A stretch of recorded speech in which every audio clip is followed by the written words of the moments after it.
ان میں سے نمبر 1 ایران ہے۔ اگر ہم چلتے ہیں عرب سے مشرق کی طرف تو ایران ایک اعتبار سے یہ بازی لے گیا ہے پورے عالم اسلام پر۔ ان کے مذہبی عقائد، ان کی فقہ سے ہمیں جو اختلاف ہے وہ ہے اپنی جگہ پر ہے، آپ کو معلوم ہے۔ میرے بارے میں کسی کو اشتباہ نہیں ہو سکتا اس اعتبار سے۔ میری جس درجے دشمنی رکھی گئی ہے، جس طرح میرے سر کا جو ہے مطالبہ ہوتا تھا، 2 ہی آدمی تھے پاکستان میں کہ جن کے سر مانگے گئے، ایک کراچی کے وہ شاہ بلیغ الدین صاحب اور ایک نے، تو اس حوالے سے وہ اپنی جگہ پر اختلاف ہے، لیکن اس حقیقت کا اعتراف کیے بغیر نہیں رہا جا سکتا پورے عالم اسلام میں یہ واحد مسلمان ملک ہے جس نے بہرحال اپنی شریعت، اپنے عقائد کے مطابق ایک مذہبی انقلاب برپا کیا ہے۔ اور پورے عالم اسلام میں مذہبی سطح پر، حکومت کی سطح پر فنڈامنٹلسٹ صرف ایک ملک ہے کہ اس پہلو سے ایران ان کا ٹارگٹ ہے، ٹارگٹ نمبر 1 ایک خاص اعتبار سے۔ ٹارگٹ نمبر 1 ایک دوسرے اعتبار سے ہم ہیں، وہ میں بعد میں عرض کروں گا۔ چونکہ حکومت کی سطح پر فنڈامنٹلزم ہے اور وہ آیا ہے ایک عوامی انقلاب کے نتیجے میں، پھر ان کے پاس تیل کی دولت ہے، اس کے خلاف اکنامک سینکشنز بھی ہو جائیں تو اگر لیبیا کھڑا ہو سکتا ہے تو بہرحال وہ بھی کھڑا ہو سکتا ہے، اور نقشہ وہ دنیا کو دکھا چکا ہے کہ لڑا دے ممولے کو شہباز، یہ نقشہ بھی اس نے دکھا دیا۔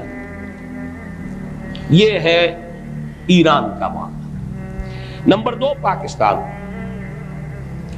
پاکستان 400 برس کی تجدیدی مساعی کا امین ہے، امانت دار ہے۔ پورے ہندوستان میں مجدد الفسانی رحمت اللہ علیہ، شاہ ولی اللہ دہلوی رحمت اللہ علیہ، سید احمد بریلوی رحمت اللہ علیہ اور ان کا جہاد، پھر اس 20ویں صدی عیسوی میں یا 14ویں صدی ہجری میں علامہ اقبال جیسا مفکر، مولانا مودودی جیسا مصنف، مولانا الیاس جیسا مبلغ، شیخ الہند جیسا مجاہد حریت، پورے عالم اسلام میں ان کا پیرلل کوئی موجود نہیں۔ یہ 400 سال کی تاریخ ہے، اس کی امانت اور اس کے نتیجے میں یہاں کے مڈل کلاس میں فنڈامنٹلزم کا ایک نیوکلیس ہے، اگرچہ حکومت کی سطح پر کوئی پیش رفت نہیں ہو سکی آج تک، بلکہ اب تو پسپائی ہو رہی ہے، اب پیچھے ہٹ رہے ہیں۔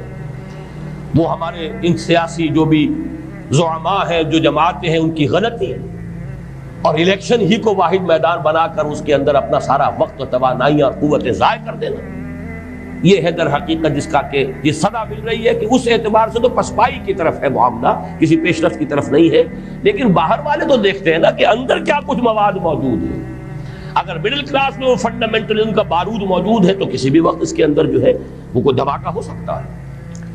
دوسری بات جو ان کے لیے ایک اعتبار سے ٹارگٹ نمبر 1 ہمیں بنا رہی ہے وہ ہمارا ایٹمک نو ہاؤ ہے، پورے عالم اسلام میں اور کسی کے پاس نہیں۔